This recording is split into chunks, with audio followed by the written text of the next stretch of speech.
Good morning, everyone. It is Friday, December 12th. Welcome to the Inside Edge. I apologize for being a couple hours late this morning, but I wanted to use today as a chance to go over some New Jersey politicians' names that in conversations with people and sometimes in news coverage, I hear mispronounced all the time. So if you are a constant reader of the New Jersey Globe or of New Jersey media, but perhaps not a listener, this guide might be helpful so that you can know how to say these names properly. I will start with the governor-elect, who is Mikey Sherrill, not Mickey Sherrill. She is not a mouse. Mikey Sherrill.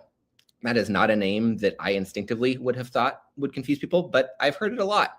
And if you are spelling her name, that is with 2 R's and 2 L's in Sherrill.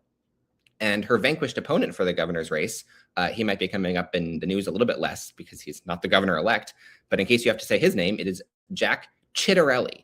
Not Chiatarelli or Cheatarelli. He talks about his Italian upbringing a lot, and that is reflected in his name. I'm a little more understanding of people who don't know how to instinctively pronounce this one, but Ciattarelli. That's 2 T's, 1 R, and 2 L's. New Jersey also has 2 members of Congress who have pretty short, seemingly simple names, but ones that trip a lot of people up. One is Congressman Tom Kean Jr., Everyone thinks at first that it is Tom Kean, but it is not. It's Kane, despite being spelled Kean.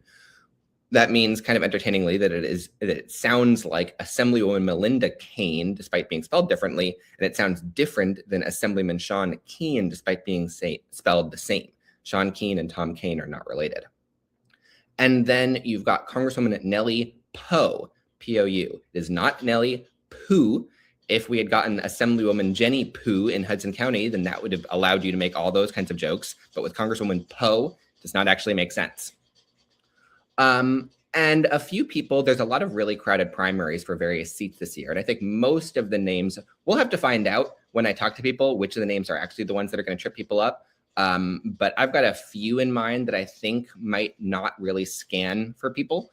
So in the 11th District special election, I think of the 13 candidates running, 12 are probably easy enough, but the one that I would point out is J.L. Cauvin. That's the Trump impersonator and comedian and attorney who's running. Cauvin is Cauvin.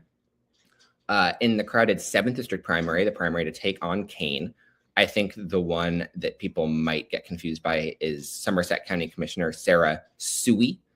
S-O-O-Y is a sort of interesting spelling for her last name, but that's pronounced Sooy. In the 12th district, you've got Jay Weingunker running. I think most of the others there are logical enough. I would say Squire Servance is how you pronounce his name. He is in an exploratory phase for that district. And then in the 9th district, it is Billy Prempe. So this hopefully will be helpful in your conversations about New Jersey politics so that you can say the names like a pro and not like somebody who's never heard them before. And if you have any other names that you sometimes read about in New Jersey politics that you have no idea how to say, reach out to me. I'll see if I know any better than you do. So with that, have a great weekend.